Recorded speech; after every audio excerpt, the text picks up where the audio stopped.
Não farei referência à brincadeira do senador Roberto Cavalcanti, mas ele me inspira a fazer referência à postura de deboche adotada pelo presidente da República, que não guarda nenhuma relação com as suas obrigações de preservar a liturgia do cargo que exerce em nome do povo brasileiro.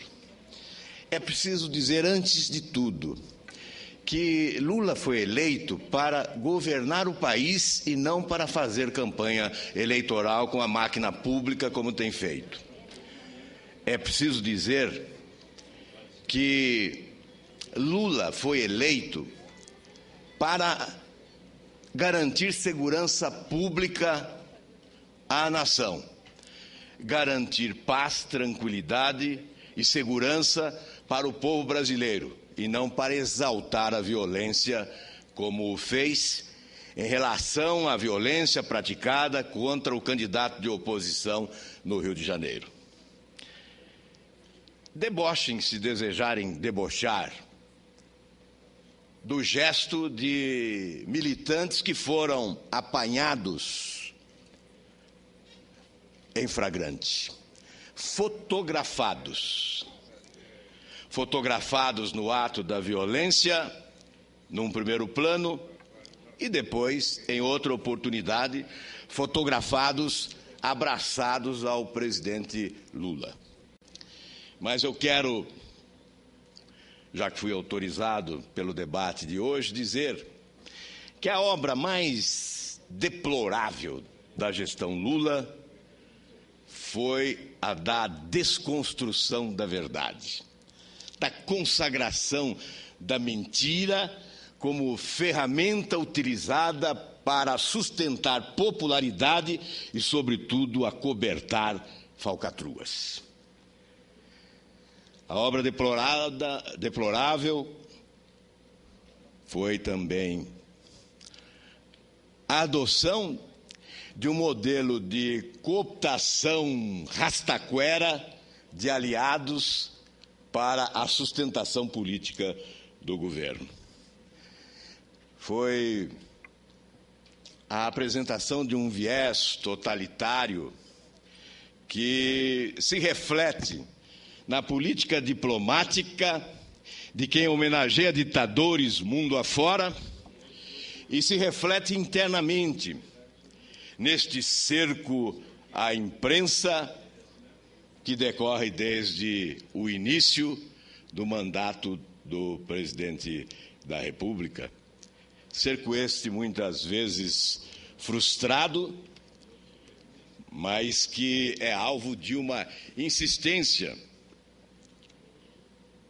Eu gostaria,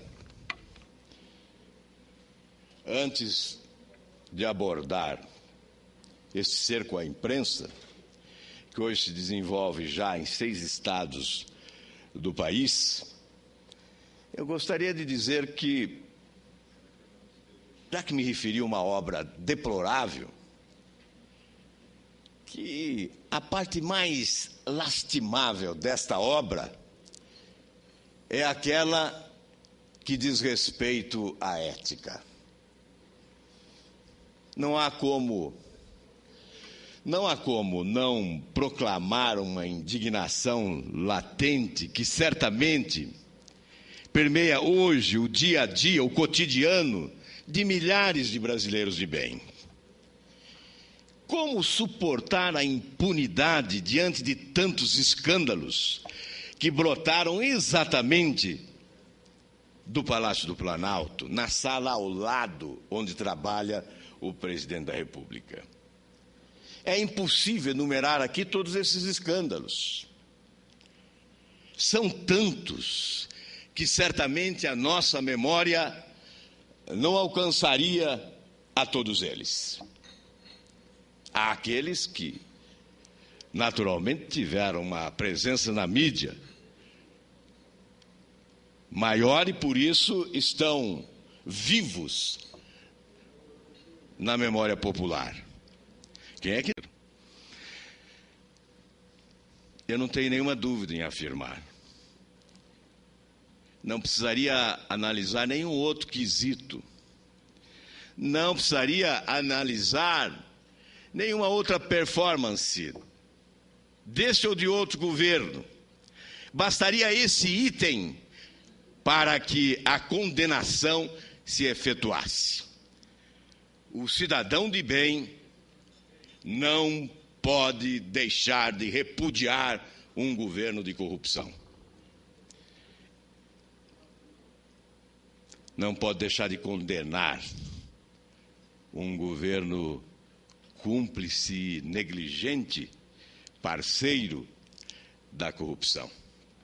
Um governo que se alia a larápios de toda a natureza. Não pode ser premiado com o voto do povo honesto do Brasil. Eu vou fazer ainda, senhora presidente, uma apreciação sobre aquilo que anunciei antes, o cerco à imprensa do país. Vou ser sucinto. Mas eu me lembro bem, senadora Niura, que um dos maiores líderes que conheci no Brasil, um dos que mais respeito, se não o que mais respeito, que respeitei, o presidente Ulisses Guimarães, no dia 5 de outubro de 88, empalmando a Constituição nova, disse: esta é a Constituição cidadã. A Constituição da democracia, da justiça social, da liberdade. Deus nos ajude a fazer com que seja respeitada. E esta Constituição foi um marco na história do Brasil.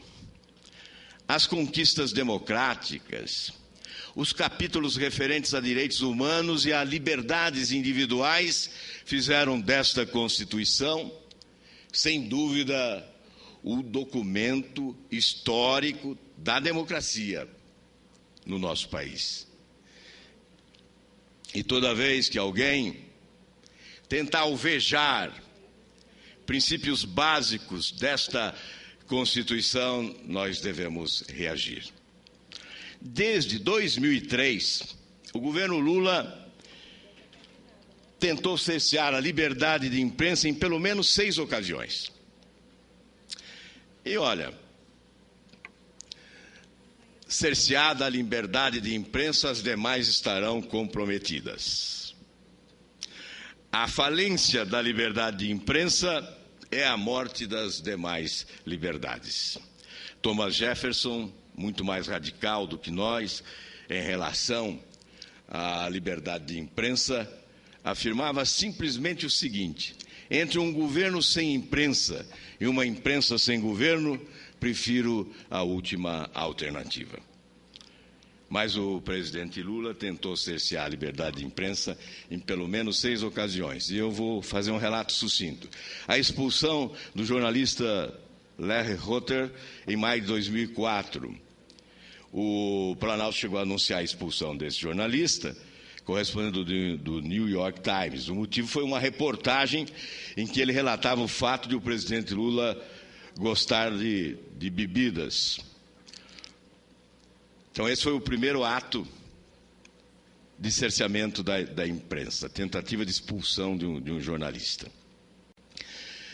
Conselho Federal de Jornalismo, agosto de 2004. A missão do órgão que o governo tentou criar por meio de projeto de lei era orientar, disciplinar e fiscalizar jornalistas, ou seja, controlar a imprensa. Diante das reações, o projeto foi engavetado. Projeto Mordaça, agosto de 2008. Ministro Tarso Genro enviou ao Congresso projeto de lei que prevê 4 anos de prisão para quem divulgar o conteúdo de grampos, ou seja, jornalistas. O projeto ainda tramita na Câmara. Para dar um exemplo, esse grampo que foi divulgado, essa gravação que foi divulgada pela revista Veja sobre dossiês, esta esta divulgação poderia significar aí essa penalidade da prisão de jornalistas. O PNDH3, dezembro de 2009, veio disfarçado de pacote de providências de apelo humanitário, mas contrabandeava medidas que possibilitavam a cassação de concessões de emissoras de rádio e TV por comitês compostos de integrantes nomeados pelo governo. Caiu diante da reação da sociedade.